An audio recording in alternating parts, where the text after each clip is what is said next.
राधे राधे बच्चों, हेलो सभी को। और 2 साल से जो टाइम का तुम इंतजार कर रहे थे, 2 साल से तुमने जिस चीज के लिए मेहनत करी थी, वो दिन आ गया है।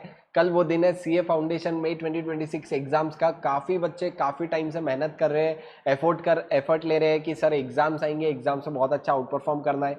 लेकिन क्या हो जाता है, एग्जाम के पहले ही सर इतना पैनिक हो जाते हैं, इतना पैनिक हो जाते हैं कि आती हुई चीजें भी भूल जाती है। तो sir last minute exam tips पर ये वीडियो में तुमको देने वाला हूँ। ठीक है, एग्जाम सेंटर में क्या मेंटालिटी से जाना है, अभी से क्या मेंटालिटी रखना है, ये पूरे 8 दिन जो तुम्हारे हैं एग्जाम्स के वो किस तरीके से रहेंगे, क्या क्या चीजें एग्जाम हॉल में कैरी करना है, पेपर कैसे सॉल्व करना, हर एक चीज छोटी मोटी लास्ट मिनट टिप्स में तुमको देता जाऊंगा। मेरे को ऑफकोर्स पता है तुम्हारे कल एग्जाम है, इसलिए ज्यादा तुम्हारा टाइम नहीं लूंगा, इसलिए ये वीडियो एंड तक जरूर देखना। ठीक है बच्चों, सबसे पहले तो तुम्हारा पेपर स्टार्ट होगा 1:45 को। काफी बच्चों को पता ही नहीं होता, 15 मिनट का इनिशियली तुमको रीडिंग टाइम है। ठीक है, तो 1:45 को पेपर स्टार्ट हो जाएगा, तो एग्जाम सेंटर अप्रोप्रिएट टाइम पे पहुंच जाओ।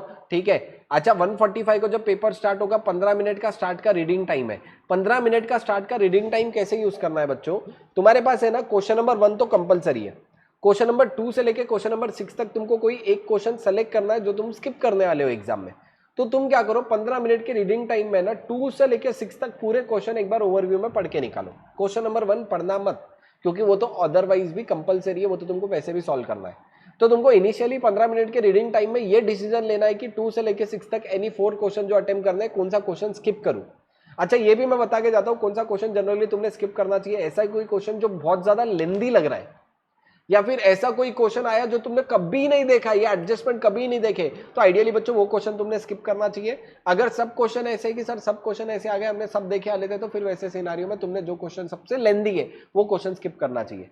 तो 15 मिनट का रीडिंग टाइम कैसे यूटिलाइज करना है, 2 से लेकर 6 तक पूरे क्वेश्चन ओवरव्यू में पढ़ो, और एक क्वेश्चन कौन सा स्किप करना है वो डिसाइड करो। उसके बाद भी टाइम बच गया तो क्वेश्चन नंबर 1 नहीं पढ़ना, उसके बाद टाइम बच गया तो कोई एक क्वेश्चन डिटेल में सॉल्व कर लो 2 से लेकर 6 तक। अच्छा एग्जाम पेपर में, क्वेश्चन पेपर में तुम लिख सकते हो, लेकिन पेंसिल से लिखना, पेन से लिखना अलाउड नहीं है। मतलब क्वेश्चन पेपर पे तो लिखना ही अलाउड नहीं है, लेकिन अगर पेंसिल से लिख देते हो और सामने वाला कुछ बोलता है, अगर जो भी तुम्हारा एग्जामिनर है, इवैल्यूएटर है, वो जो भी है कुछ बोलता है, तो क्या करना है, इमीडिएटली मिटा देना। ठीक है, तो क्वेश्चन पेपर पे पेंसिल से सॉल्व कर सकते हो, अगर कोई ऑब्जेक्शन लेता है तो उसको इरेज कर सकते हो, पेन से मत लिखना क्वेश्चन पेपर पे। ठीक है, और रीडिंग टाइम में क्वेश्चन नंबर 1 पढ़ने में टाइम वेस्ट मत करना, क्योंकि अदरवाइज भी क्वेश्चन नंबर 1 इज कंपलसरी। ठीक है, तो अगर रीडिंग टाइम में क्वेश्चन नंबर 1 पढ़ोगे तो कुछ फालतू का टाइम वेस्ट होगा, क्योंकि वो तो वैसे भी कंपलसरी है, तुमको सॉल्व करना ही है। और रीडिंग टाइम में तुम्हारे पास लिखने को आंसर शीट सप्लीमेंट नहीं होती। अच्छा उसके बाद पेपर में एक चीज याद रखो, कल का पेपर इजी आएगा, लेकिन इजी पेपर आता है लेंदी के साथ। ठीक है, तो लेंदी पेपर है, तो अपने को स्टार्ट से स्पीड मेंटेन करनी है, और स्पीड मेंटेन करने के लिए अननेसेसरी टाइम फॉर्मेटिंग पे वेस्ट मत करो।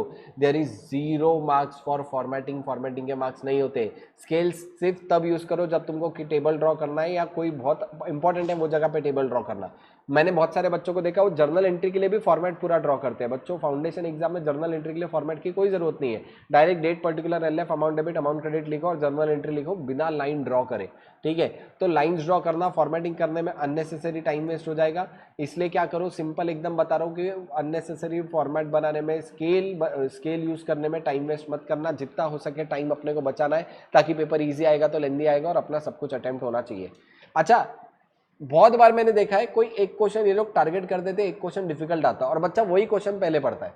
अब वो डिफिकल्ट क्वेश्चन पढ़ के तुम इतना एग्जाम में पैनिक हो जाओगे, बाप रे बाप सर इतना डिफिकल्ट क्वेश्चन आ गया, मैं पेपर में जमेगा ही नहीं। बच्चों एक चीज हमेशा याद रखो, एक क्वेश्चन डिफिकल्ट डजंट डिसाइड कि पूरा पेपर डिफिकल्ट है। अगर कोई एक पर्टिकुलर क्वेश्चन डिफिकल्ट है भी, तो एक चीज समझो, 120 मार्क का तुम्हारा पेपर है, और 120 में से तुमको 100 मार्क अटेम्प्ट करना है। अगर मैं फिर भी 30-40 मार्क हटा दूं तो स्टिल 80 मार्क्स रिमेन है, और तुमको एग्जामेशन लाने के, आप 50, मतलब ओवरऑल पास होने के लिए 50-60 प्लस मार्क्स अकाउंट में मोर देन सफिशिएंट है। 40 की पासिंग है, लेकिन मैं एक ओवरलुक बता रहा हूँ कि 50-60 मार्क भी आ गए तो अच्छा है पेपर। तो अगर बच्चों पेपर टफ भी रहा, एक हाथ क्वेश्चन टफ है, तो एक चीज हमेशा याद रखना, टफेस्ट से टफेस्ट पेपर में 60-70 मार्क का ईजी आता है।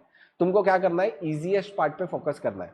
अच्छा सर कुछ भी नहीं समझ रहा, पेपर में पैनिक हो गए, एक क्वेश्चन देखा पूरा ब्लैंक आउट हो गए, ऐसे सिनारियो में बच्चों अगर ऐसी कोई सिचुएशन आती है, तो तुमको क्वेश्चन पेपर उल्टा स्टार्ट करना है। उल्टा स्टार्ट करो, पीछे से क्वेश्चन पढ़ो, पीछे से क्वेश्चन सॉल्व करो, तो फिर automatically one by one step by step चीजें बनेगी, और तुमको सब कुछ याद आएगा। ठीक है बच्चों, यस। अच्छा अगर पेपर इजी रहेगा तो याद रखना, लेंदी रहेगा, इजी पेपर हमेशा लेंदी होता है, तो तुमको फर्स्ट मिनट से स्पीड मेंटेन करनी पड़ेगी। अगर तुमको ऐसा लग रहा है पेपर में सब कुछ आ रहा है, तो वहीं से ही दिमाग में बात बिठा लेना कि पेपर इज लेंदी। अगर पेपर में तुमको सब कुछ आ रहा है तो पेपर लेंदी है, इसलिए फर्स्ट मिनट से स्पीड मेंटेन करो। अच्छा, हमेशा मैं एक चीज बोलता हूँ, कोई भी सब क्वेश्चन करना लाइन वाइज मैंडेटरी नहीं है, कोई भी क्वेश्चन किससे भी स्टार्ट कर सकते हो। सर हम किससे स्टार्ट करें? Start with the easiest question, जो तुमको क्वेश्चन इजी पड़ता है, सबसे इजी लगता है, वो क्वेश्चन से तुम्हें स्टार्ट करना चाहिए। अच्छा, इसके बाद पेपर में बॉल पेन यूज करो, जेल पेन अवॉइड करो, और ब्लैक पेन ही अलाउड है, ब्लू पेन अलाउड नहीं है। तो ब्लैक पेन लेके जाना, ब्लैक भी बॉल पेन लेना, और जो पेन लेके जा रहे हो इनफैक्ट वो ऐसी होनी चाहिए जो तुमने ना ऑलरेडी लिखा हुआ है। बहुत बार क्या होता है, अपन फर्स्ट टाइम न्यू पेन लेके जा रहे हो और कहीं लिखा हुआ नहीं है, तो वो डायरेक्टली एग्जाम पेपर लिखने के टाइम वो दिक्कत देती है। तो एक आध पेज पहले लिखा हुआ है, एक दो पेज लिखा हुआ है, ऐसी पेन लेके जाया करो ताकि पेपर एकदम फास्ट लिखने में हो। और 2 कैलकुलेटर कैरी करना, क्योंकि दुनिया की जितनी भी चीजें गलत होनी है वो अपने साथ ही होती है। तुम एक ही कैलकुलेटर लेके गए, वही एंड टाइम पे काम नहीं करेगा, इसलिए बैकअप कैलकुलेटर साथ में रखने के लिए 2 कैलकुलेटर एग्जाम हॉल में कैरी करा करो, 2 कैलकुलेटर तुमने कैरी करने चाहिए।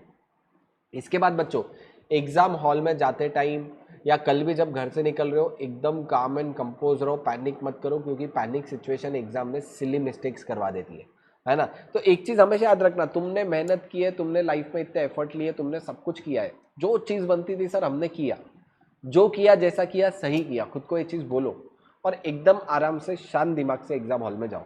एकदम काम एंड कंपोज रहना, रिलैक्स रहना, ऐसा समझो कि है ना तुम घर पे ही बैठ के पेपर दे रहे हो और वो एग्जाम हॉल तुम्हारा घर है। इतना आराम से जाना है बच्चों, एकदम जितना टेंशन लोगे उतनी सिली मिस्टेक्स करोगे। तो टेंशन मत लो, टेंशन को तुम मेरे ऊपर छोड़ दो, एक आंसर देख लेंगे, पेपर खराब गया तो एक आंसर की वजह से गया, ये सोच के चले जाना, है ना। तो टेंशन मत लो, एकदम काम एंड कंपोज करना, सिली मिस्टेक्स अवॉइड करना, तो ऑटोमेटिकली अच्छे से हो जाएगा। अच्छा, उसके बाद क्या क्या कैरी करनी है? पानी बॉटल कैरी करना, गर्मी बहुत है, पानी बॉटल अपनी अपनी कैरी करो, एग्जाम हॉल में पानी होता है फिर भी खुद की वाटर बॉटल कैरी करना। स्केल लेके जाओ, पेंसिल लेके जाओ, पेंसिल भी काम आएगी तुमको। एग्जाम पेपर में रोल नंबर सर्कल करना है। अच्छा, बहुत सारे बच्चे इसी में गड़बड़ करते हैं, सर हम रोल नंबर ही नहीं लिखे, सर्कल ही नहीं करे बराबर से। बच्चों, एग्जाम पेपर में जब आएगा ना तुम्हारा आंसर शीट में क्या है, ऊपर रोल नंबर लिख के वही नंबर तुम्हारा रोल नंबर है, नीचे सर्कल में सेलेक्ट करने, है ना। सपोज 1 2 3 तुम्हारा रोल नंबर है, तो 1 नंबर पार्ट को तुमको सर्कल करना पड़ेगा, 2 नंबर पार्ट को सर्कल करना पड़ेगा, 3 नंबर पार्ट को सर्कल करना पड़ेगा। वो सर्कल्स पेंसिल से करो, ठीक है। पेन से करोगे तो भी चलेगा सर्कल, लेकिन पेंसिल से करना ताकि गलत हो गया तो मिटा के ठीक से कर पाओ, ठीक है। तो वो सर्कल रोल नंबर के ठीक से करना, बहुत सारे बच्चे उसमें गलती करते हैं। इरेजर कैरी करो, पेंसिल यूज लेके जा रहे हो, इरेजर भी काम आ सकता है। ब्लैक पेन लेके जाना, और एक्स्ट्रा स्टेशनरी जितनी भी है तुम्हारे को लगती है, सब में 2 स्केल, 2 पेंसिल, 2 पेन ऐसे लेके जाओ, ठीक है। अच्छा, एग्जाम सेंटर में एटलीस्ट 15 मिनट रिपोर्टिंग टाइम के पहले पहुंचो। रिपोर्टिंग टाइम अगर तुमको पता हो तो 1:45 से एग्जाम पेपर चालू होता है, लेकिन रिपोर्टिंग टाइम इज 1:30। मेरा बोलना है 1:20 1:15 तक एग्जाम सेंटर पहुंच जाओ, ठीक है, ताकि लास्ट मिनट स्ट्रेस ना हो, भागम भाग ना हो। 10-15 मिनट एग्जाम सेंटर पर रिपोर्टिंग टाइम से पहले ही पहुंच जाओ, मतलब मैं 1:20 के आसपास एग्जाम सेंटर पहुंच जाओ, ताकि स्ट्रेस एकदम रिलैक्स हो जाए और वहाँ पे आराम से तुम कंफर्टेबल हो जाओ। एग्जाम हॉल में भी 1:30 बजे जाके बैठ जाना, आराम से एकदम कंफर्टेबल हो जाना, ऐसा मान लेना वो अपना घर है, और आराम से पहुंच जाना, कोई टेंशन की बात नहीं है। अच्छा, जब भी पेपर लिख रहे हो एक चीज़ हमेशा याद रखना, अपन क्या करते हैं, ओवर राइट करते हैं। ओवर राइट करने का मतलब क्या है? सपोज मैंने ये 7 लिखा, फिर मुझे लगा नहीं ये 7 नहीं है, ये 8 है, तो तुम क्या करते हो, 7 को 8 बना के आते हो, इसको बोलते हैं ओवर राइटिंग। बच्चों, अगर कुछ भी गलत हुआ ना, ओवर राइटिंग नहीं करना है। 7 लिख दिया, इसको कट किया तुमको ने, और फिर से 8 लिखा, दिस इज करेक्ट तरीका। ओवर राइटिंग मत करो, एक के ऊपर एक नंबर मत रखो, स्क्रिबल मत करना फालतू में कुछ भी ऐसे लिख के आ रहे, थोड़ा सा क्लीन एंड नीट लिखो, ठीक है। ऑफकोर्स हैंड राइटिंग बुरी है, कोई दिक्कत की बात नहीं, मेरी भी हैंड राइटिंग बुरी थी, कोई दिक्कत की बात नहीं है, लेकिन जितना हो सके अपने को ओवर राइटिंग अवॉइड करनी है। अच्छा बच्चे, working note should form part of your answer. बच्चे सिर्फ कैलकुलेटर पे कैलकुलेट कर लेते हैं और एग्जाम पेपर में डायरेक्ट आंसर लिखते हैं। बच्चों, अकाउंट का पेपर रिटर्न पेपर है, अगर तुमने कोई कैलकुलेशन की है तो वो कैलकुलेशन को भी प्रेजेंट करना पड़ेगा, या तो मेन आंसर में ही एडलेस करके कैलकुलेशन बताओ, या फिर वर्किंग नोट बना लेना। अच्छा, इसके बाद मेरे को लगता है तुमने वॉच पहन के ही जानी चाहिए, ताकि टाइम पता रहते जाए कि क्या टाइम हो रहा है, क्या टाइम हो रहा है। तो वॉच, अच्छा वॉच भी स्मार्ट वॉच अलाउड नहीं है, ठीक है। तुम्हारी नॉर्मल वाली जो वॉच रहेगी वही अलाउड रहेगी, स्मार्ट वॉच अलाउड नहीं रहेगी। तो स्मार्ट वॉच है तो तुम भारी तुम्हारी निकाल ली जाएगी, तो नॉर्मल वॉच लेके जाओ ताकि टाइम पे ग्रिप रहे। अच्छा, मैं ओवरऑल बताऊँ, अगर 180 मिनट्स का पेपर है और 100 मार्क का पेपर है तो 1.8 मिनट पर मार्क। तो हर आधे घंटे बाद, 1 घंटे बाद रिव्यू करो कितने मार्क्स का हुआ है, तो ऑटोमेटिक तुम्हारे ऊपर है ना वो फास्ट लिखने का स्पीड क्रिएट होगी, है ना। कोई एक क्वेश्चन में स्टक मत हो जाओ। बच्चों को मैंने देखा, एनपीओ क्वेश्चन चालू किया, 1 घंटा एनपीओ में वेस्ट कर दिया, सर बैलेंस शीट फिर भी टैली नहीं हो रही थी, फिर करा। बच्चों ऐसा मत करो, अगर कोई क्वेश्चन टैली हुआ ठीक है, नहीं तो बिंदास आगे बढ़ जाओ। टैली के मार्क्स नहीं, यहाँ पे स्टेप वाइज मार्किंग है, 12th का पेपर नहीं दे रहे हो, स्टेप वाइज मार्किंग है, जितने एडजस्टमेंट सही करोगे उतने मार्क्स मिलेंगे। टैली नहीं हुआ, इट्स ओके, उसको टैली करने के पीछे मत भागो, अगला क्वेश्चन करो, क्योंकि एक ही क्वेश्चन तुम 3-4 बार करोगे तो वो टाइम वेस्ट हो जाएगा, है ना। तो इफेक्टिवली टाइम मैनेजमेंट करने के लिए कोई एक क्वेश्चन में अटक मत जाना, फटाफट अगले क्वेश्चन पे जंप कर लेना। अच्छा, आखिरी के 10-15 मिनट बच जाए तो पेपर रिव्यू कर लेना कि सब सही से लिखा है या नहीं। बहुत बार देखा मैंने आखिरी का पे तुमने क्वेश्चन, आखिरी का क्वेश्चन सर हमने पढ़ा ही नहीं, ऐसा मत करो बच्चों। पूरा प्रॉपर टाइम पे आखिरी के 10-15 मिनट में रिव्यू कर लेना। इनफैक्ट लॉ का पेपर में तो मैं तो बोल दूंगा आखिरी के 10 मिनट बच गए तो अंडरलाइन करते जाओ। अकाउंट का पेपर है तो वैसा कुछ होता नहीं है, तो तुम चेक कर लेना खाली कैलकुलेशन, टोटल, सारे इंपॉर्टेंट मिसिंग फिगर। आज बच्चों स्लीप अच्छे से लो, 7 घंटे, 8 घंटे, 6 घंटे, जितनी भी तुमको लगती है प्रॉपर तरीके से सो, क्योंकि सोओगे तो अभी आने वाले आगे के 8 दिन बहुत स्ट्रेसफुल रहने वाले हैं, ऑफकोर्स बहुत डिफिकल्ट रहेंगे, है ना। तो यहाँ से प्रॉपर आज के दिन नींद ले लो ताकि कल अच्छा परफॉर्मेंस हो पाए। अच्छा, एक चीज़ हमेशा याद रखना, पेपर जैसे भी आए, अकाउंट, लॉ, मैथ्स और उसके बाद लास्ट इकोनॉमिक्स, इकोनॉमिक्स के बाद तो डिस्कशन अलाउड है, लेकिन मैथ्स, लॉ और जो अकाउंट का पेपर है, कोई भी पेपर आने के बाद अपनी आदत रहती, अरे तेरा आंसर क्या था, मेरा आंसर क्या था। बच्चों, एग्जाम हॉल से निकलने के बाद कोई दोस्त को मिलना नहीं, कुछ डिस्कस करना नहीं, सीधा निकले, गाड़ी पकड़े, घर पे आए और लॉ का पढ़ना स्टार्ट कर दिया। कभी भी पेपर डिस्कशन करना नहीं, आंसर भी खोल कर नहीं देखना। मैंने देखा है बहुत सारी फैकल्टीज है, बहुत सारे लोग हैं जो क्या करते हैं, पेपर आते ही अपना सॉल्यूशन डाल देते हैं। बच्चों, ये चीज़ गलत है। पेपर लिख के आ गए ना, बहुत बार ऐसा होता है अकाउंट में पास हो जाओगे, लेकिन तुम अकाउंट का स्ट्रेस इतना लेते हो कि लॉ खराब कर देते हो। जो पेपर हो गया डन एंड डस्टेड, खत्म करो, उसके ऊपर डिस्कस नहीं करना, उसका आंसर चेक नहीं करना, सीधा कब देखेंगे, रिजल्ट के दिन। अगर अकाउंट का पेपर हो गया, लॉ की स्टार्ट करो, लॉ का प्रिपरेशन हो गया, मैथ्स की प्रिपरेशन स्टार्ट करो, मैथ्स हो गया, इको स्टार्ट करो।